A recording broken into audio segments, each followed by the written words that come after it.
শুনছিলেন বিআরবি কেবল সংবাদ শিরোনাম, এবারে বিস্তারিত। দ্রুত ন্যূনতম সংস্কার শেষ করে ডিসেম্বরের মধ্যে নির্বাচন দিতে রোড ম্যাপ ঘোষণার দাবি জানিয়েছেন বিএনপি মহাসচিব মির্জা ফখরুল ইসলাম আলমগীর। প্রধান উপদেষ্টার সাথে বৈঠকে তিনি এ দাবি জানান। সংলাপ প্রসঙ্গে ব্রিফিংয়ে প্রেস সেক্রেটারি শফিকুল আলম বলেন, সকল রাজনৈতিক দল একমত হলে ডিসেম্বরেই হবে নির্বাচন।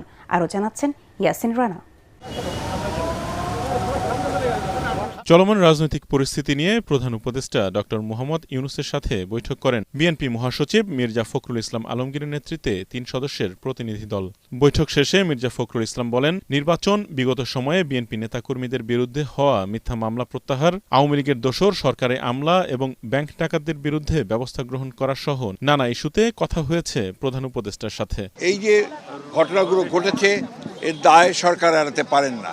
এই জন্যে যে সরকারের বিভিন্ন যে প্রতিষ্ঠানগুলো আছে, বিভিন্ন যে বাহিনীগুলো আছে, তাদের সামনেই এই ঘটনাগুলো একের পর এক ঘটেছে। আমরা প্রশাসনে যে সমস্ত ব্যক্তি এখনও যারা দোষর ছিলেন ফ্যাসিবাদের এবং যারা ক্ষতিগ্রস্ত করেছেন বাংলাদেশকে সামগ্রিকভাবে, তাদেরকে আইনের আওতায় আনার জন্য এবং একই সঙ্গে তাদেরকে প্রশাসন থেকে সরিয়ে দেওয়ার কথা আমরা বলছি। দ্রুত সংস্কার শেষে নির্বাচনী রোডম্যাপ ঘোষণার জন্য প্রধান উপদেষ্টাকে তাগিদ দিয়েছে বিএনপি। তবে জাতীয় নির্বাচনের আগে স্থানীয় সরকার নির্বাচন চায় না বলে জানান দলটির মহাসচিব। প্রধান উপদেষ্টা এবং তার সঙ্গে যারা ছিলেন তারা আমাদেরকে আশ্বস্ত করেছেন যে অতি দ্রুত তারা নির্বাচনের ব্যবস্থা করছেন এবং তিনি বলেওছেন যে ডিসেম্বরের মধ্যে তিনি নির্বাচনের ব্যবস্থা করার জন্য তারা কাজ করছেন।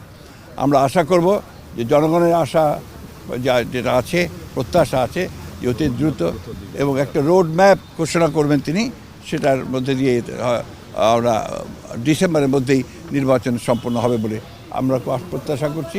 বৈঠকের বিষয়ে ফরেন সার্ভিস একাডেমিতে ব্রিফিং করে press wing. Press secretary Shafiqul Alam বলেন, সংস্কার ও নির্বাচন ইস্যুতে 15 ফেব্রুয়ারি থেকে রাজনৈতিক দলগুলোর সাথে বৈঠক করবে প্রফেসর ইউনূসের নেতৃত্বাধীন জাতীয় ঐক্য কমিশন।